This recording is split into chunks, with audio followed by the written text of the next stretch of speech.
Buenas noches, bienvenidos a un nuevo Ciudadanos. Una semana muy especial, tras los anuncios del día de ayer, la posibilidad de que tengamos la vacuna en un tiempo no demasiado extenso, tema que vamos a desarrollar, entre otros, en esta edición que comienza ya mismo. Saludo, como siempre, al staff del programa, empezando por Rosario. Rosario Asperue, ¿cómo estás? Buenas noches. Buenas noches, Ale, Turco Pico y a toda la audiencia. Una semana muy movidita, tanto como por las noticias que tuvimos en el plano político, bueno, esta posibilidad de esta vacuna, también por algunas situaciones que se vieron en la provincia de Buenos Aires, como un motín y también el fallecimiento de un trabajador del área de niñez de COVID, entre otros temas. Por eso abordamos, por un lado, entrevistamos a uno de los trabajadores del Organismo Provincial de Niñez para que nos cuente el panorama de cómo se está viviendo la situación, este aislamiento obligatorio en estas instituciones del Estado.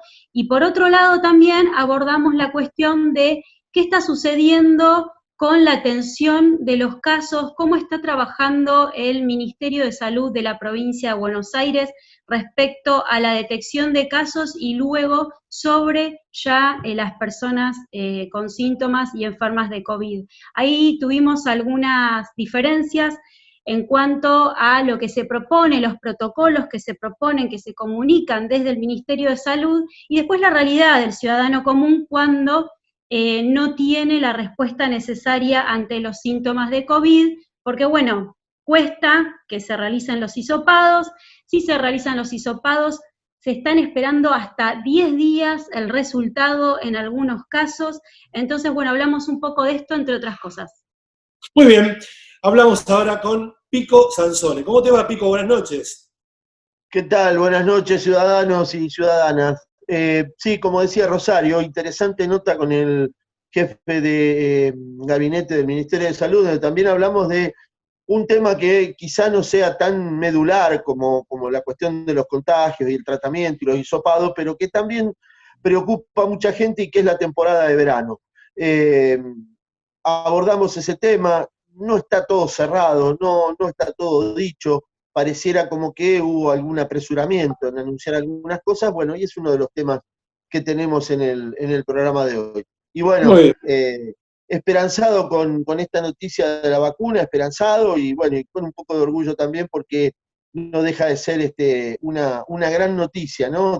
Sobre todo después de lo que dijo Trump, que los países pobres íbamos a tener que esperar hasta, digo yo, ¿no? Porque Argentina en realidad no es pobre, pero bueno, lo han empobrecido. Y decir que va a haber que esperar hasta 2022, bueno, nosotros por suerte las estimaciones son que en el verano, en este próximo verano ya va a estar disponible la vacuna. Muy bien, y cierra el Turco Carut. ¿Por dónde anduviste, José Luis? Muy buenas noches, Ale, muy buenas noches, equipo. Y yo voy a recoger la pelota que me acaba de tirar Pico recién, que tiene que ver con la temporada que se viene, la temporada 2021, las vacaciones de verano, y sobre ese tema estuve charlando con el secretario de Turismo de Pinamar, que le respondió al ministro de Salud de la provincia de Buenos Aires, Goyán, y entre otras cosas dijo que Goyán esté preocupado por la salud. De turismo se habla con los encargados de turismo, que entre ellos son el ministro Costa y la secretaria de Turismo de la provincia de Buenos Aires.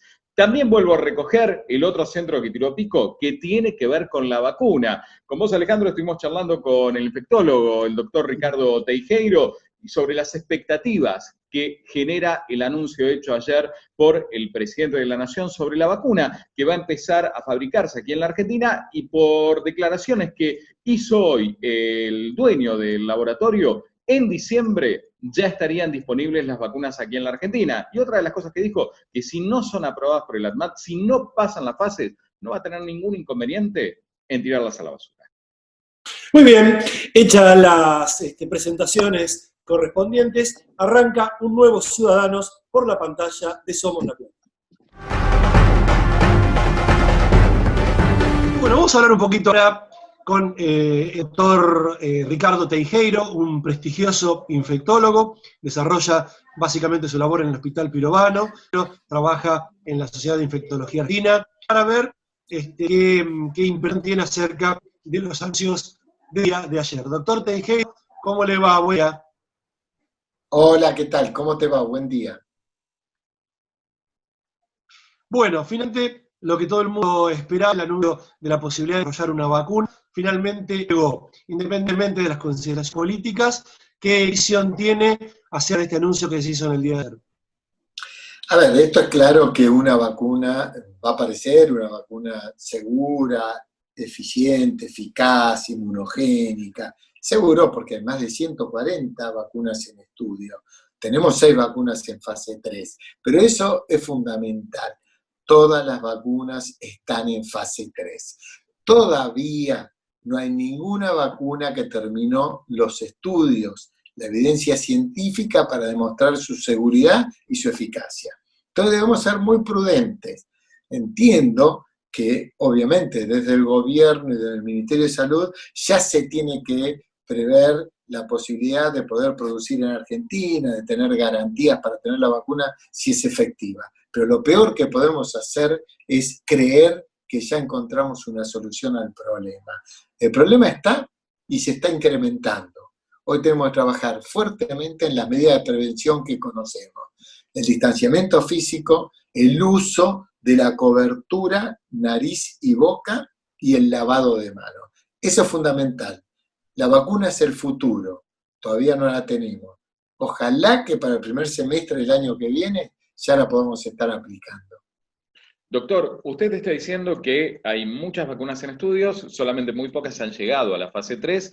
¿Y cuál sería la diferencia entre cada una de estas vacunas? Porque se sabe la de Oxford, que fue la que anunció ayer el gobierno que va a empezar a producirse aquí en la Argentina. Se sabe el anuncio que hizo Putin sobre la vacuna rusa, pero de la vacuna rusa no hay más información que la que brindaron en el anuncio y después la vacuna china. Los alemanes dicen que a partir de octubre ya van a estar pudiendo vacunar a gran parte de la población. ¿Cuáles serían las diferencias?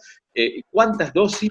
¿Y qué posibilidad hay de inmunizar de por vida a alguien con este tipo de vacunas? A ver, empecemos. La vacuna rusa, que no la critico porque desconozco, porque no hay publicaciones reales. La vacuna rusa está en una publicación en una página web, para que tengan una idea, con una cantidad muy reducida de personas. No terminó la fase de sus estudios, todavía no está en la fase 2 o no está terminando la fase 2, y bueno, ya salieron a publicitarla. Yo no desconfío, no tenemos ninguna posibilidad. Lo que hacemos es investigación en valorar la característica de la vacuna. Esa es la realidad. Las otras vacunas tienen diferencias, obviamente, diferencias en su característica, donde se están produciendo y las características académicas, científicas. ¿Por qué? Porque hay vacunas que son el antígeno más importante del virus pegado a un virus habitual como es el adenovirus. Esa es la vacuna de Oxford o puede ser la vacuna de China. Y después la vacuna de Pfizer es a partir del ARN mensajero del virus, que también son partículas que se van a presentar al humano inyectándole para que genere anticuerpos. Ahora, la cantidad de dosis, hasta que no terminen los estudios, no se va a saber. Sé que la vacuna de Pfizer se está estudiando en 2 dosis, y la cantidad de tiempo que duran los anticuerpos tampoco se va a saber, porque eso requiere de un tiempo prolongado para seguir estudiando a los pacientes vacunados durante mucho tiempo a ver qué nivel de protección tienen. Doctor, una de las cosas que aprendimos con este virus es que ustedes, los especialistas, fueron aprendiendo sobre la marcha también, ¿no? Yo recuerdo cuando empezamos a hacer las primeras notas, barbijo sí, barbijo no, el tema del frío, si realmente en épocas de frío era peor, lo autóctono, lo que no. Para usted que es un especialista con más de 50 años de trayectoria, debe ser increíble estar viviendo el día a día e ir aprendiendo cosas nuevas. Sí, igual te voy a aclarar. Yo tengo solo 40 años de trayectoria. Bueno, me voy le a agregué bajar una década. Le agregué una década. Pero sí, toda pandemia que es un virus nuevo, que tiene características nuevas, nos da un aprendizaje yo creo que hay que tomarlo de todo punto de vista, ¿no? Porque las enfermedades respiratorias no son todas iguales. Esto no tiene nada que ver con la gripe. Ahora, el aprendizaje yo lo miraría un poquito más allá, ¿no? Estamos provocando con el cambio climático, con los cambios ecológicos, con la convivencia en los lugares de venta de animales vivos, la convivencia en los mercados de animales vivos, el intercambio genético que se produce, la globalización, cómo lleva una enfermedad de un hemisferio a otro.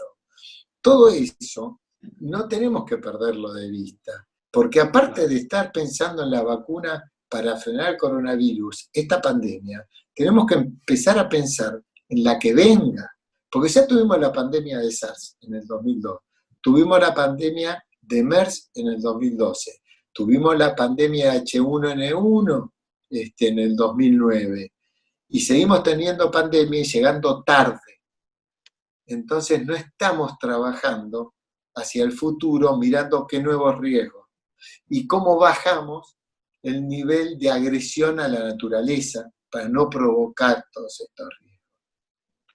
Es muy complicado eso, ¿no? Bajar el nivel de agresión a la naturaleza cuando ya el ser humano es el gran provocador de la naturaleza es como que se va tomando revancha de esas provocaciones con la deforestación, con la invasión, con el eliminar especies autóctonas que terminan siendo esas especies autóctonas quienes deben regular el medio ambiente.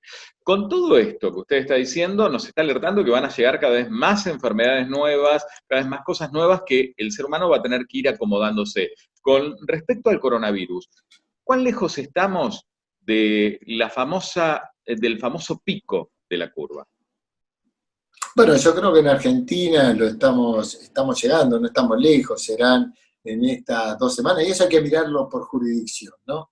Porque nosotros sabemos que Argentina es una geografía muy diversa, con características muy especiales, donde hay zonas rurales muy amplias, zonas y ciudades donde tiene un hacinamiento muy importante, como los barrios vulnerables, donde son de alto riesgo, y vemos que no todos empezamos en la misma época, ¿no? Cava empezó muy tempranamente, porque obvio el ingreso desde el exterior fue por Cava, los primeros pacientes. Provincia de Buenos Aires está corrido 2 o 3 semanas, porque fue a partir de la diseminación de Cava que fue a las demás provincias. Vos fíjate que Catamarca, Jujuy, recién acaba de empezar realmente, hará una semana, 10 días, casi no tenía casos y ahora están en una curva exponencial. Entonces hay que mirarlo por jurisdicción. Yo creo que Cava de alguna manera está en una meseta, obvio alta, pero está en meseta, entonces en algún momento va a empezar a decrecer. Provincia de Buenos Aires, como Jujuy, como Catamarca, está en pleno crecimiento, hay que darle todo el apoyo, de eso se trata, los sistemas sanitarios se deben apoyar y trabajar en redes para poder proteger la salud de los ciudadanos, pero tenemos que interpretar que los riesgos están en algunas zonas y hay que preparar esas zonas para protegerse. Doctor Trigueros, ha sido muy amable y claro. Le damos un abrazo. Igualmente, gracias a ustedes por llamar. Que les vaya muy bien. Abrazo grande. Seguimos en Ciudadanos, ahora nos vamos a meter con otro tema de agenda esta semana, lamentablemente con las noticias de una muerte de un trabajador de un instituto de menores dependiente del Organismo Provincial de Niñez y Adolescencia de la provincia de Buenos Aires. Estamos hablando de Jorge Reutemann, que perdió la vida, perteneciente al Centro Cerrado Pablo Nogués, y los trabajadores consideran que no tuvieron el acompañamiento necesario. Pero para eso tenemos a Walter Defrick, que es delegado de ATE, integra el área estratégica de ATE Provincia de Buenos Aires. Él es trabajador del organismo de niñez y concretamente además trabaja en el instituto, en el Centro Cerrado Pablo Nogués. Así que él nos va a contar cuál es el panorama que están viviendo en la provincia de Buenos Aires, porque además de la muerte del trabajador del Instituto de Malvinas Argentinas, al día siguiente se produjo un llamado motín en el Instituto Almafuerte de La Plata, que, bueno, trascendió, fue noticia, y queremos que Walter nos explique cuáles son las condiciones de los trabajadores y cuál es su visión de por qué sucedió este motín en el Almafuerte. Buenas tardes, Walter. Hola, buenas tardes. Es importante para nosotros rescatar que estamos hablando de un sector que desde un primer momento se organizaron con comité de crisis allá en Malvinas Argentinas, y que nosotros como sindicato en todos los territorios, de acá en La Plata también, desde un primer momento impulsamos la constitución de esos comités, y en el caso puntual de Nogués, el comité ya estaba funcionando y sin embargo por actitudes de funcionarios a cargo del área penal se fue desarmando y recién ahora se está volviendo a armar. Y después la situación puntual del Almafuerte, nosotros pensamos que una que es primordial, esto que vos mencionabas, nosotros trabajamos con chicos en situación de encierro. En el caso puntual del Almafuerte es un centro de máxima seguridad, lo cual implica que tiene, las prácticas acorde a un tipo de centro como ese, y con chicos que no están viendo a sus familias hace varios meses, y que necesitan un abordaje especial aparte de la particularidad del encierro, y que eso es un condimento importante. Después lo otro, que se está trabajando con un plantel de guardias acotado por la pandemia, pero que eso nosotros necesitamos que se le dé lugar y opinión a los trabajadores de cómo organizar ese trabajo, porque nosotros teníamos poco personal en ese momento. Decías que están trabajando de una forma acotada y que los chicos y los adolescentes no están teniendo una contención necesaria. Cuando vos te referís que trabajan acotadamente, ¿qué significa esto? ¿Que están trabajando en menor cantidad los psicólogos, en menor cantidad los profesores, que no mantienen un trato personal, sino un trato a través de como estamos haciendo esta nota, vía Zoom? ¿De qué forma se está trabajando? En el Almafuerte, como en todos lados, también precisamos de personal y precisamos que se acomode, y para poder llegar a un acuerdo, como para ver cómo va a ser la metodología de trabajo, para cumplir ambas consignas, tanto lo que es bajar la circulación para proteger la salud del personal y de los chicos, como la contención y el abordaje de los pibes para que no pierdan derechos en el camino del aislamiento, nosotros necesitamos órganos en los cuales se pueda participar en conjunto de todos los sectores, tanto lo que son las autoridades, obviamente, una supervisión de la autoridad sanitaria, y también de los trabajadores y trabajadoras de cada uno de los sectores, equipos técnicos, los asistentes, lo que es el área administrativa también, porque tiene una participación, incluso la policía tiene una participación en esos lugares porque están en la puerta. Entonces, y eso es lo que nosotros veníamos reclamando, y también lo enmarcamos en ese lugar, y sabiendo que hay que tener un buen diagnóstico de cómo viene siendo la situación con los chicos, porque esto puede llegar a ocurrir como efectivamente ocurrió, y es anticipable. Entonces creemos que si se puede prevenir, lo que hay que trabajar es sobre eso, sobre el antes. Y lo digo porque se terminó cortando el hilo por lo más delgado, porque muchas veces quienes terminan pagando cuando existen fugas o existen acciones como esta son los trabajadores, y también, y hay que decirlo, los propios pibes, que lejos está de nosotros poder justificar ciertas acciones de los propios chicos, pero esos pibes, que muchos estaban cercanos a cumplir su condena, fueron derivados a cárceles de adultos, cuando en realidad dentro del sistema, si funcionara como tal, esos chicos tendrían que ir a instituciones intermedias, como puede ser Virrey del Pino, y hacer un abordaje acorde con el trabajo de tiempo, de meses y a veces de años que realizan todos los trabajadores y trabajadoras del organismo. De hecho, volviendo al caso también del Pablo Nogués, los trabajadores venían haciendo una serie de reclamos, no solo por su propia seguridad, sino también por la seguridad de los pibes y pibas. De hecho, entre las cuestiones básicas que reclamaban era el de los hisopados, algo que llamó poderosamente la atención, que siendo trabajadores y menores de edad, en este caso, bajo la responsabilidad del Organismo Provincial de Niñez, el organismo no se hiciera cargo de estos hisopados, y muchos trabajadores tuvieron que hacerlo por su propia cuenta, con dinero de su bolsillo. Y después las cuestiones propias de la pandemia, que en lo estrictamente sindical, nosotros venimos reclamando una bonificación por tarea esencial, tal como se le dio a salud, porque nosotros desde el día 1 del inicio del aislamiento continuamos trabajando y continuamos llevando a cabo nuestras tareas, y la declaración de tarea esencial que se nos hizo en ese momento implica que haya compañeros y compañeras que pertenecen a los grupos de riesgo dictaminadas por la autoridad sanitaria y que hoy continúan dando sus tareas. Y es en ese marco también que hacemos el señalamiento por la pérdida que tuvimos del compañero de Pablo Nogués.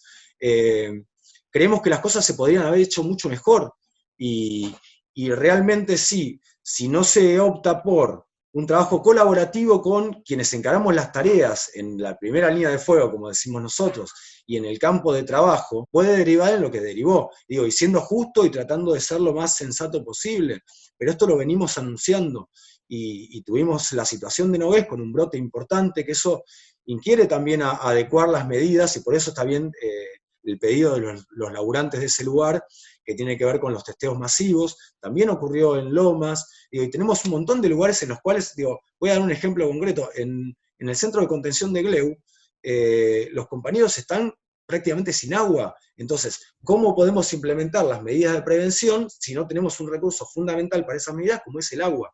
Walter, muchas gracias por tu tiempo. Solamente me queda hacer una pequeña reflexión que tiene que ver con un área crítica, como es el Ministerio de Desarrollo Social, donde hay un ministro que da la sensación que está más preocupado en su carrera política por ser intendente de la Ciudad de La Plata que manejar el ministerio. Y en situación de pandemia es más complicado todavía. Gracias por tu tiempo. Gracias a ustedes.